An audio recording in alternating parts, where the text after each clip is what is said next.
Live.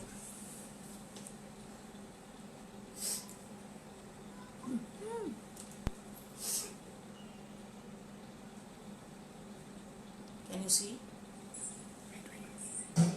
Yeah, right. Thank you. And off this.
Like other Indian classical dance forms, Mohiniyattam is also believed to have a celestial origin. Mahavishnu took the form of Mohini to destroy Bhasmasura by enticing him with her beautiful dance. And through that dance, when he was imitating her, she would have probably used this hand for him to become ashes. And I'm sure this hand for Mohiniyattam definitely befits this. Namaskaram. Firstly, I want to thank Snehal ji and her institute, Sneha Lalit Kala Kendra, for giving me this opportunity in her orientation series to talk about Mohiniyattam.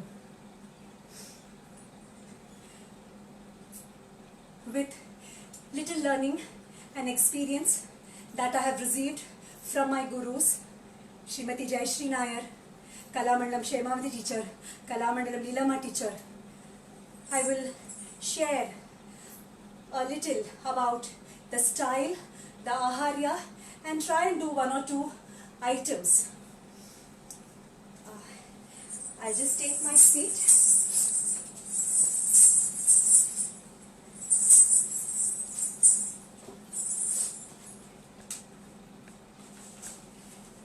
I thought I'd read a little bit about the history. Historically, the forerunner to the present-day Mohiniyattam can be traced to the Devadasi system and temple rituals of South India. Dancing was one of the Shodashopacharas, that is 16 services to please the deity.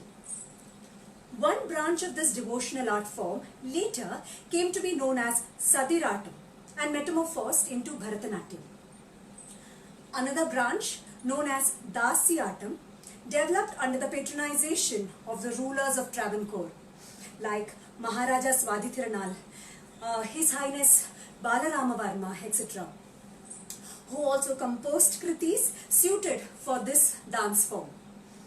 Devotional in spirit, these songs leaned heavily to Sringara Rasa.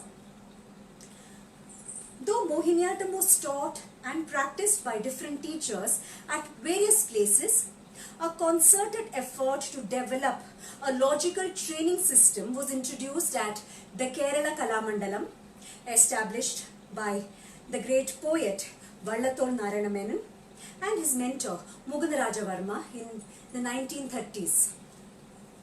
Within the next few decades, Mohiniyattam started developing into a popular dance form through the alumni of Kerala Kalamandalam like Kalyani Kutiyamma teacher, Satyabhama teacher, Kshemavati teacher, Leelamma teacher, and so on.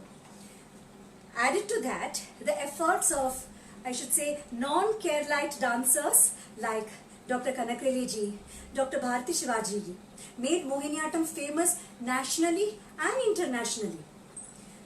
Today, we have a large number of Mohiniyattam practitioners like Kala Vijayan teacher, Deepti Omcheri ma'am, Geeta Radhakrishnan ma'am, Neena Prasad teacher, Gopika Varma, and many more who are continuing the tradition and training the new generations.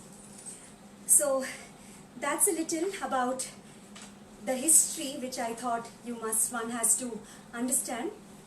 And in my case, my mother and guru Srimati Jayashree Nair first initiated me into Bharatanatyam.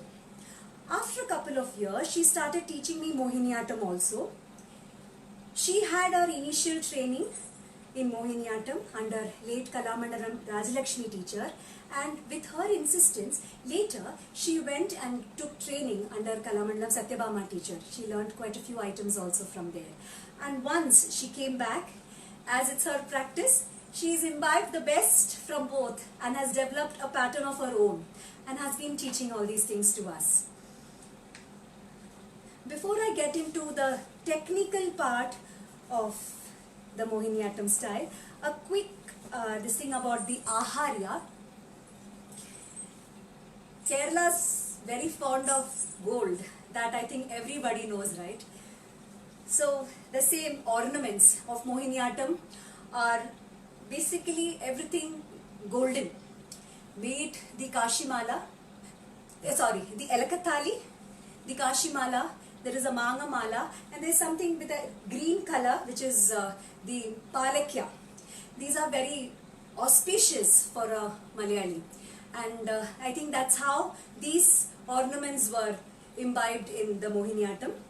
And the costume, again, what is there in plenty or would have been used as the best attire there is the off-white with jari, that is the kasav. It's called kasav. So this was how it used to be, but over the period the borders have changed. We use different colored borders, and so because of that we might use a contrast, that border blouses. That's how the costume is.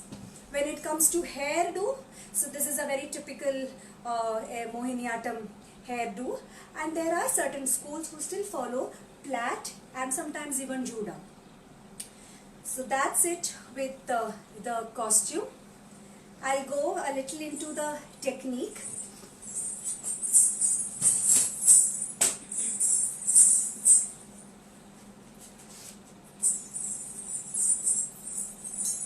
The basic stance or nila, the position in Mohiniyattam is this, right? Amma tells us to keep these two fingers and figure that out here. That's the position that we need to take. With this, we have uses like slide. This is very typical, sliding. And from the same nilava position, that is from this position, we use our heels wherever we are. Not like Bharatanatyam where we stretch our leg. In Mohiniyattam, our position in this only we use in the same place we do the heels. And a very important, very typical in Mohiniyattam is the use of the toes. You know, you're walking, everything is used more with the toes. Automatically there is one small grace which just comes into this style. This is another feature which you find in Mohiniyattam. And once in a while we use a kick. This kick, but where the other leg we bang on our heel. Okay, this is not used much, but once in a while, probably for any characters or some grace. See, these things have probably come from Kathakali also, because that is where it has been coming from. So this is a typical Nila or the positioning, and the most important is the body. How is Kerala known as? With palm trees,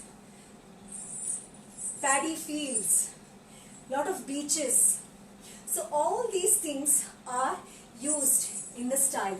I'm sure in all our classical styles there is something from that region or that nature that one automatically imbibes, right?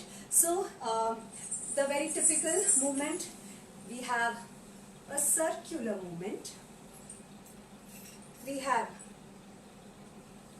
sides like this, we also have a sleeping 8 or an alpha which shows the waves, and there is this beautiful jhula movement of us. We notice that it's actually the upper torso which is going up and down, and not the knee going up and down.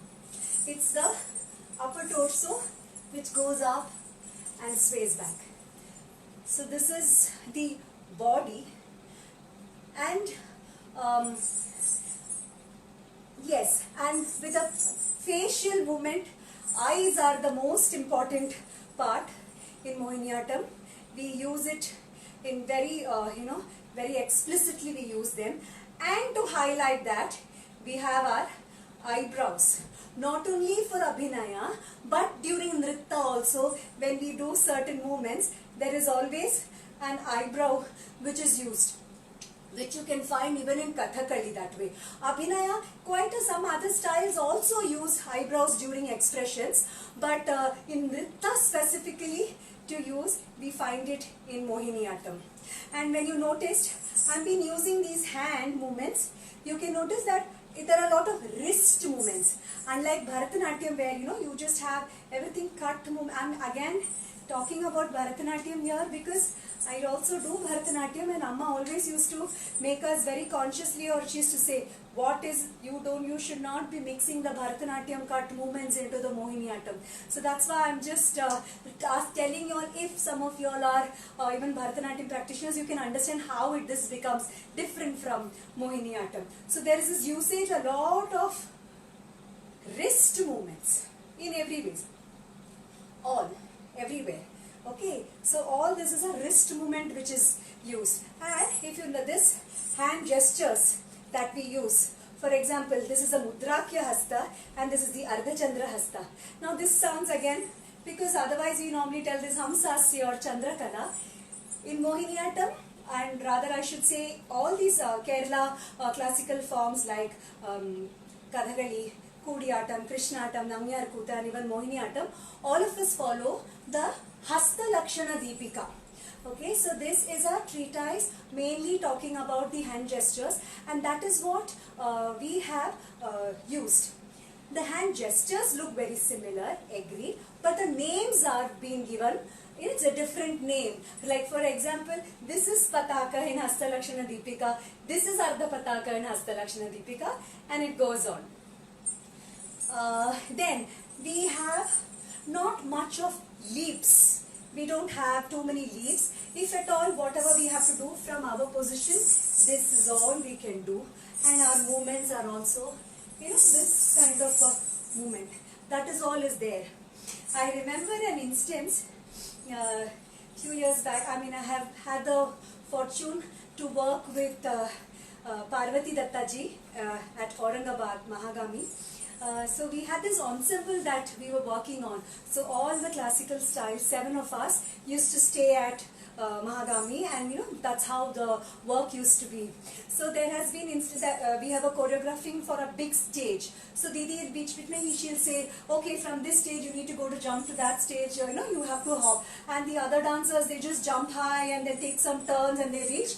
And the Kathakali artist was also, paired with me, and we all jump there, and we are like, din.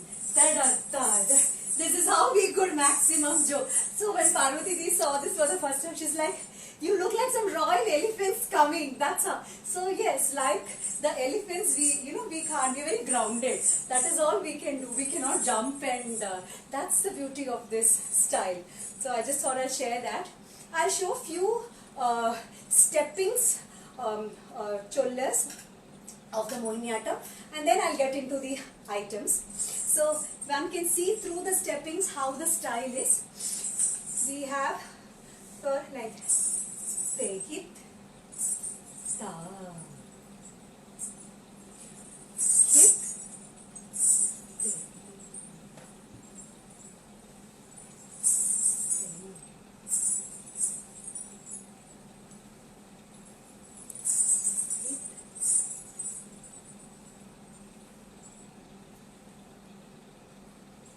another favorite step of my mother. She always tries to put it in all her compositions. So this is hip, dip, dip, tay, hip, tom, tom. Another step which I remember is tay, hip, dip, dip, tay, hip, tom, tom, tay, hip, dip, dip, tay, hip, tom, tom. The tirmanams that we use. The tirmanams here, this is like I mentioned earlier, we don't stretch, so it's mainly with the heels. There are variations like a dit, dit, tay, dit, dit, tay, dit, dit, tay, dit, dit, tay. Then there is dit, dit, tay, and a dit, dit, tay. Sometimes we use the forward movement also. So this is how the steps of Mohiniyattam are formatted. When it comes to items, like Bharatanatyam itself, like we have Cholketta, Varnam, Jatiswaram, we have Padam, Ashtapati, Tillana. Very typical, like Cholketta may you can link it probably to Alaripu, but Alaripu is just a 3 or 4 minute thing, but Cholketta is a big 8 to 9 minute piece. In regards to Varnam, they follow the same pattern like Bharatanatyam. For example, you have a jati, or a first one probably is a Trikala jati, then the sahityam, then a jati, then a naga sahityam. That's the pattern, right? So in Mohiniyattam also, it's the similar pattern that they follow, just that they don't use the jati. We tell it as cholla. There is no cholla while they do the nritta part or when they do the jati. Amma, when she started performing with her guru, Rajlakshmi teacher, they came up with this idea of utilizing the cholla but singing, not reciting but singing it. So Amma's singer was there, Sedu Masterji. Both of them, they used to sit together. I remember, I wouldn't have been born, I'm not even born at that time, during the 70s when she used to perform. When she used to do Varnams, the chollas were recited while she did her Varnam pieces. And that is how she has always continued also. I will like to show a small piece of the Varnam, which Amma recently choreographed. Dani Samajendra, it's a very traditional Swathi Tirunal composition in Ragam Todi, set to Adi Talam.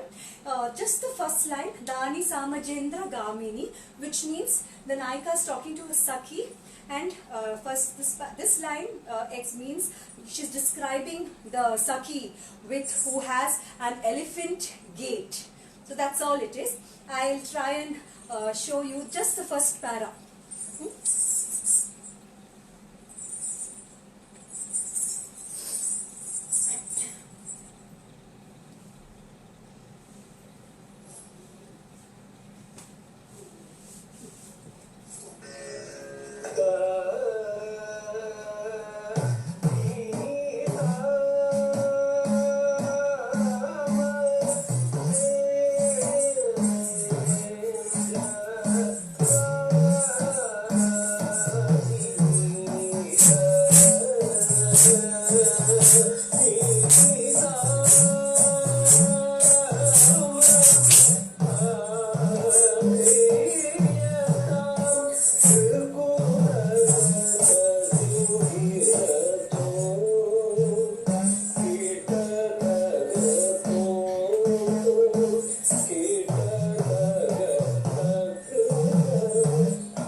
last moment I asked our music person who sings for us, Kottakkal Jayan sir, and he readily did the recording and sent it to me from Kerala.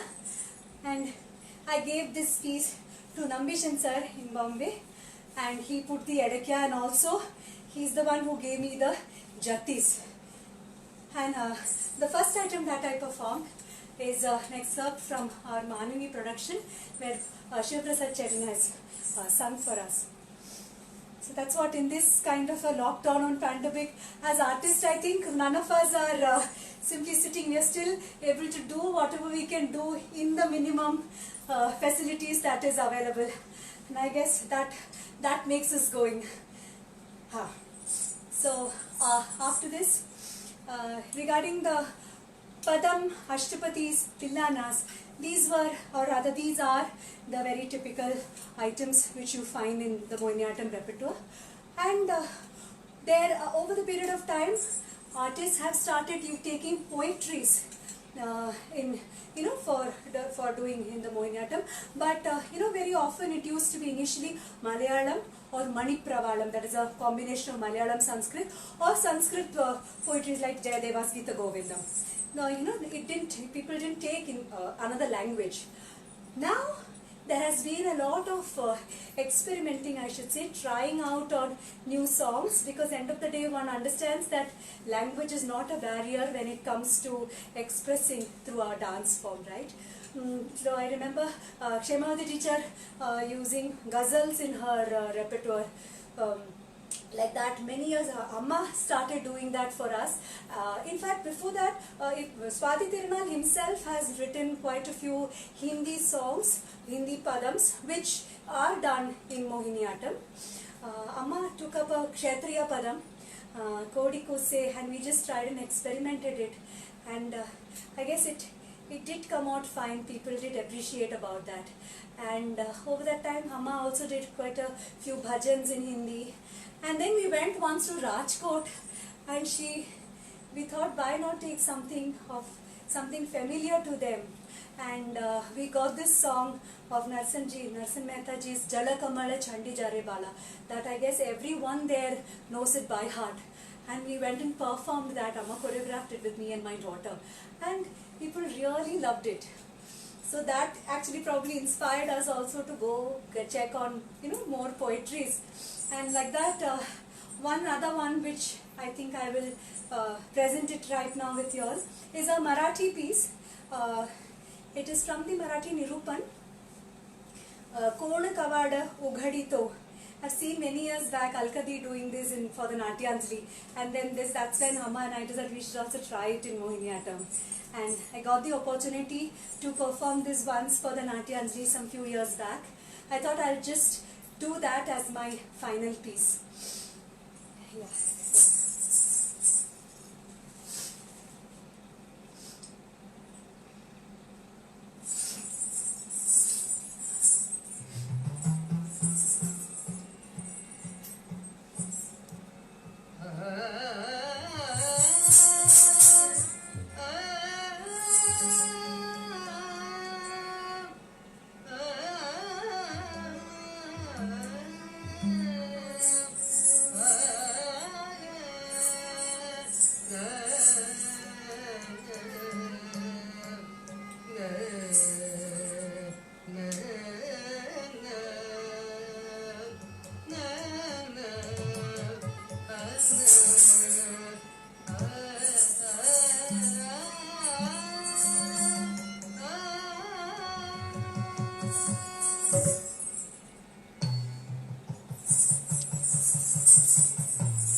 Yeah, this item was sung by Saraswati Mami, and if you notice, it's a Mridangam and an Uduk played by Satyesh Krishnamurthy sir.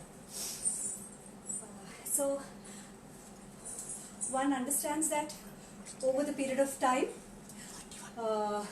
from solo performances, it has gone, it's gone in a very wide way with group choreographies, which you find today.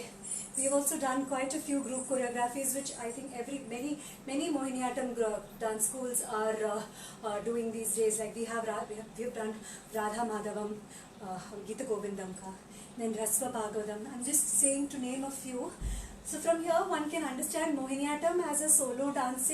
It has now widened into not only solo but a group presentation, and also over the period of time we have ensembles also coming up. And I think yeah, so I think this is all I would like to tell everyone about the style, the technique, the costume. Yes. So next time I hope when a person who probably will not be knowing or not a classical dancer by profession, but when he or she watches a dance program on a television or on mobile or tab, one can at least understand, oh, this is Mohiniyattam, and okay, that is Bharatanatyam. And I think that's exactly what Snehal ji wants to do with this orientation session, where she could cater to a larger set of audience where they can understand and appreciate this style. Thank you so much. I will finish my session with my namaskaram taught to me by my mother. Hare Krishna.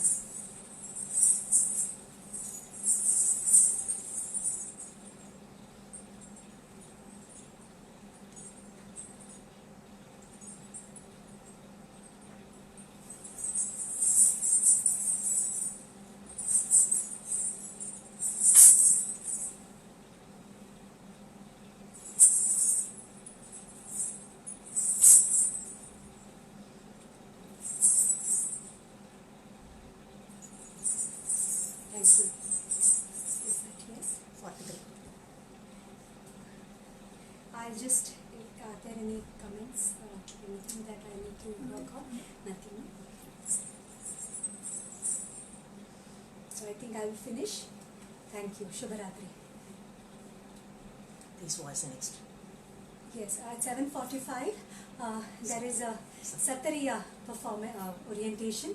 Please do watch in the same channel.